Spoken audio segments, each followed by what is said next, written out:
उसने उन्हें साफ शब्दों में चेतावनी दी कि जंगल के अंदर जाने से पहले एक गाइड जरूर लेना चाहिए।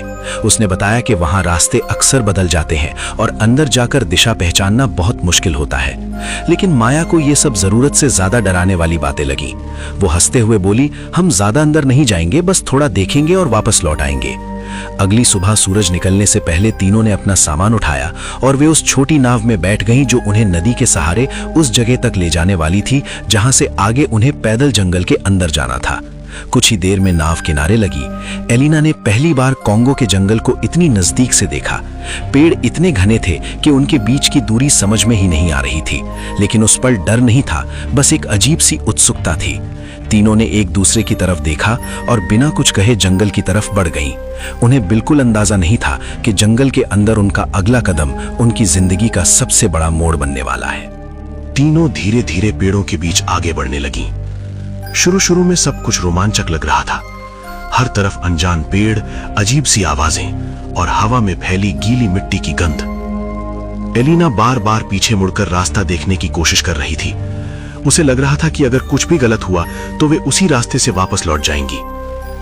लेकिन कुछ ही देर बाद जंगल और घना हो गया।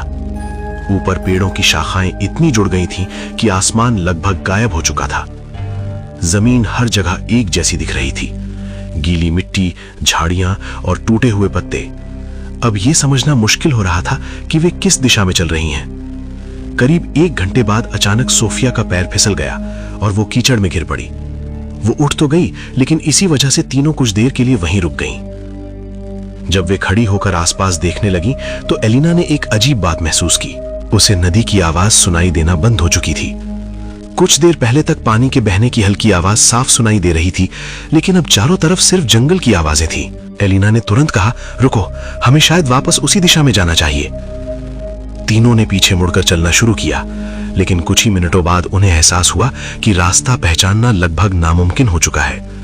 पेड़ वही थे, झाड़ियां वही थीं और हर दिशा बिल्कुल एक जैसी लग रही थी। माया ने हल्की सी हंसी के साथ कहा, शायद हम बस थोड़ा ज्यादा अंदर आ गई हैं, मिल जाएगा रास्ता। लेकिन उसके चेहरे पर भी अब हल्की घबराहट साफ दिखाई दे रही थी।